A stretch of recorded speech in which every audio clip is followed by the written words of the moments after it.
Bharuch એલસીબીનો staff Ankleshwar વિસ્તારમાં પેટ્રોલિંગમાં હતો એ દરમિયાન બાતમી મળી હતી કે સુરત તરફથી એક સ્વિફ્ટ 4 વ્હીલર ગાડીમાં વિદેશી દારૂનો જથ્થો ભરી ચાલક અંકલેશ્વર જૂના નેશનલ હાઈવે થઈ વડોદરા તરફ જનાર છે।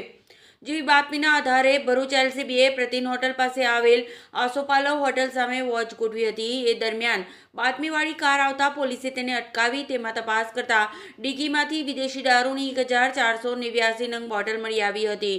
પોલીસે 7.20 લાખનો દારૂ અને 3 લાખની કાર મળી કુલ 10,38,000નો મુદ્દામાલ કબજે કર્યો હતો અને સુરત સરભાણના યોગી ચોક સ્થિત મંગલમ રેસિડેન્સીમાં રહેતો ચિરાગ રસિક સુદાણીને ઝડપી પાડ્યો હતો, જેને વિદેશી દારૂના જથ્થા અંગે પૂછપરછ કરતા મિત્ર રાકેશ શેખલિયાએ તેને જણાવ્યું હતું કે સુરતના સંજય ચાવડા વિદેશી દારૂનું વેચાણ કરે છે અને તે જૂનાગઢ સુધી વિદેશી દારૂ પહોંચાડી આપવાના 10,000 ટીપ આપે છે।